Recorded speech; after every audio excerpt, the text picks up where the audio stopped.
Octavio Paz Lozano fue un poeta, escritor, ensayista, traductor y diplomático mexicano. Premio Nobel de Literatura en 1990. Es considerado como uno de los más influyentes escritores del siglo XX y uno de los grandes poetas hispanos de todos los tiempos. Nació el 31 de marzo de 1914, durante la Revolución Mexicana. Fue criado en una población cercana que ahora forma parte de la Ciudad de México. Lo cuidaron su madre Josefina, su tía Amalia y su abuelo paterno, Ireneo Paz, un soldado retirado de las fuerzas de Porfirio Díaz, intelectual liberal y novelista. Su padre, Octavio Paz Solórzano, el menor de 7 hermanos, trabajó como escribano y abogado para Emiliano Zapata. Estuvo involucrado en la reforma agraria que siguió a la revolución. Fue diputado y colaboró activamente en el movimiento vasconcelentista. Todas estas actividades provocaron que el padre se ausentara de casa durante largos periodos. Su educación se inició en los Estados Unidos, en donde su padre llegó en octubre de 1916 como representante diplomático de Zapata. Regresaron a México 4 años más tarde, donde éste decidió retirarse de la política y murió el 10 de marzo de 1935 al ser arrollado por un tren en un accidente ocasionado por su embriaguez. Octavio realizó sus estudios universitarios en Derecho, Filosofía y Letras en la Universidad Nacional Autónoma de México. Viajó a Yucatán a dar clases en las misiones educativas del general Lázaro Cárdenas, en una escuela para hijos de obreros y campesinos de Mérida. Poco después, se casó con la dramaturga, escritora y poeta Elena Garro, a quien conoció en la universidad, y ese mismo año acudió al Congreso de Escritores Antifascistas de España, cuya ideología política y literaria influiría en su juventud. Allí se puso en contacto con intelectuales de la República y con Pablo Neruda, y a quienes mostró su solidaridad, y sin embargo años más tarde confesó que ese sentimiento se vio afectado por la represión contra los militantes del Partido Obrero de Unificación Marxista.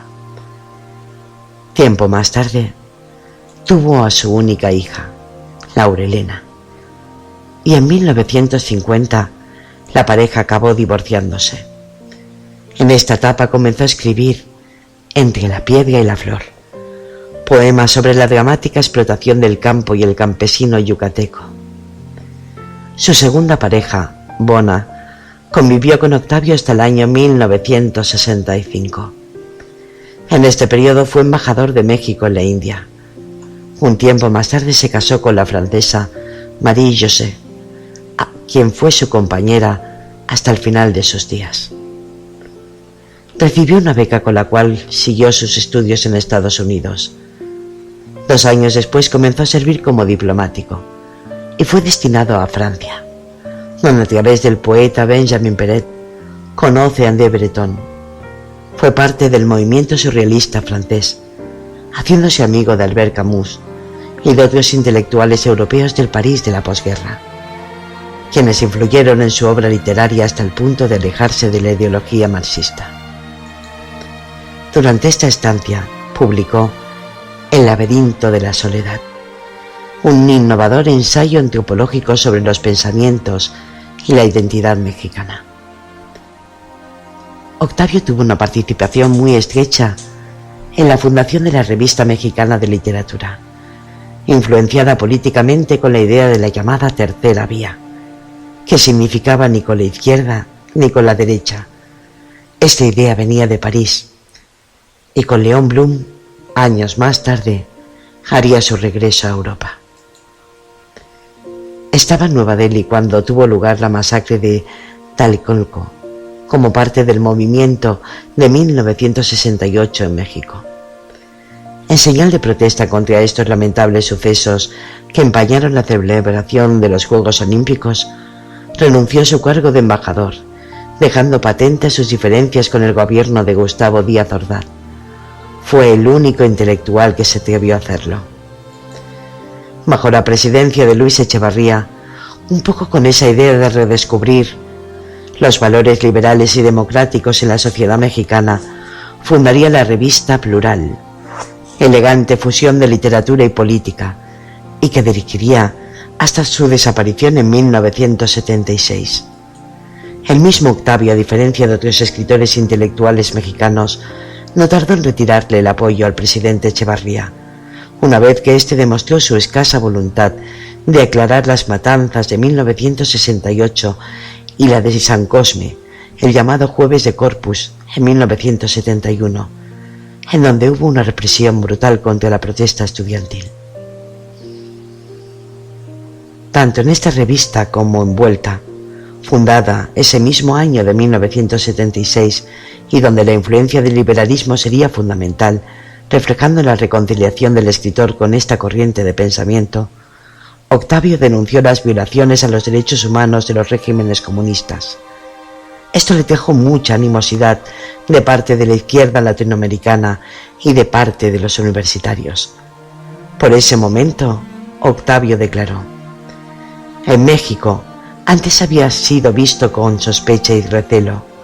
Desde entonces la desconfianza empezó a transformarse en enemistad más y más abierta e intensa.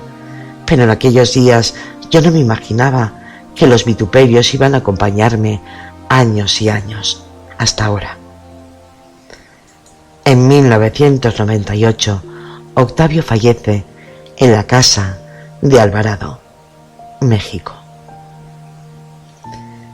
Su estilo literario expresa la experimentación y el inconformismo, dos de las palabras que mejor definen su labor poética. Con todo, Octavio es un poeta difícil de encasillar. Ninguna de las etiquetas adjudicadas por los críticos encaja con su poesía. Poeta neomodernista en sus comienzos, más tarde poeta existencial y en ocasiones poeta con tintes de surrealista. Ninguna etiqueta le cuadra y ninguna le sobra, aunque el mismo Paz reconoció que su influencia fundamental fue la del propio surrealismo. Se trata de un poeta que no se pudo identificar en ningún movimiento porque siempre estuvo alerta a los cambios que se iban produciendo en el campo de la poesía, y siempre estuvo experimentando de modo que su poesía, como toda poesía profunda, acabara por convertirse en una manifestación muy personal y original. Además, es un poeta de gran lirismo, cuyos versos contienen imágenes de gran belleza.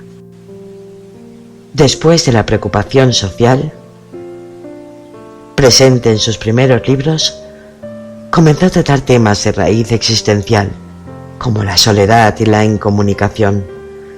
Una de las obsesiones más frecuentes en sus poemas es el deseo de huir del tiempo, lo que le llevó a la creación de una poesía espacial, cuyos poemas fueron bautizadas por el propio autor con el nombre de topoemas, topos más poema. Esto es lo que significaba poesía espacial, poesía opuesta a la típica poesía temporal y discursiva. Se trata de una poesía intelectual y minoritaria, casi metafísica, en la que además de signos lingüísticos se incluyen signos visuales.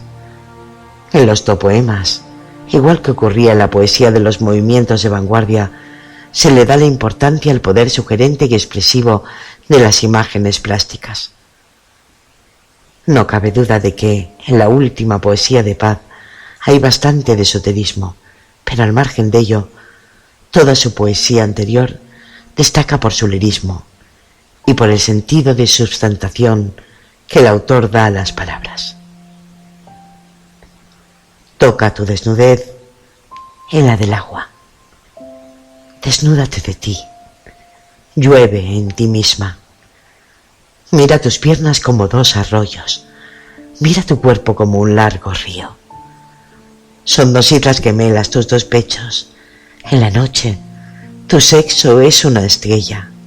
Alba. Luz rosada entre dos mundos ciegos. Mar profundo que duerme entre dos mares. Mira el poder del mundo. Reconócete al reconocerme.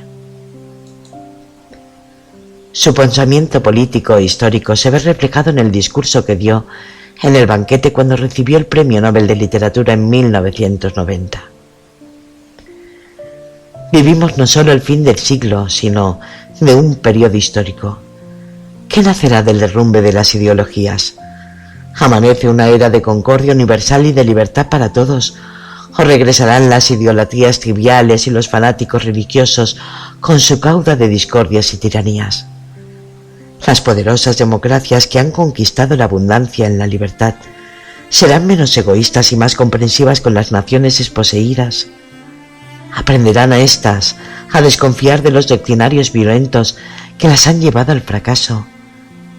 Y en esta parte del mundo, que es la mía, América Latina, y especialmente en México, mi patria, alcanzaremos al fin la verdadera modernidad, que no es únicamente democracia política, prosperidad económica y justicia social, sino reconciliación con nuestra tradición y con nosotros mismos. Imposible saberlo.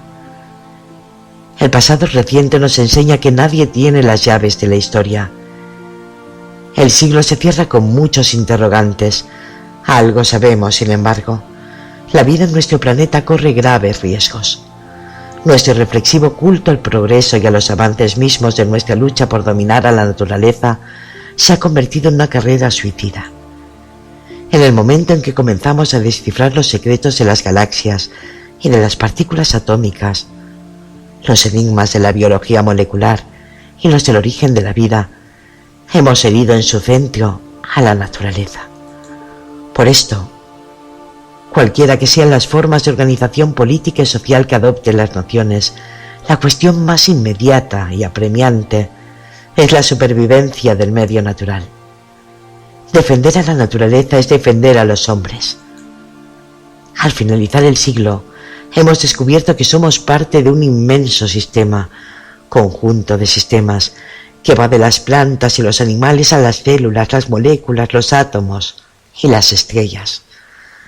Somos un eslabón de la cadena del ser, como llamaban los antiguos filósofos al universo. Uno de los gestos más antiguos del hombre, un gesto que desde el comienzo repetimos diariamente, es alzar la cabeza y contemplar con asombro el cielo estrellado.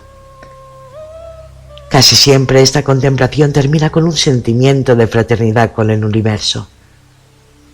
Hace años, una noche en el campo, mientras contemplaba un cielo puro y rico de estrellas, oí entre las hierbas oscuras el son metálico de los elitros de un grillo.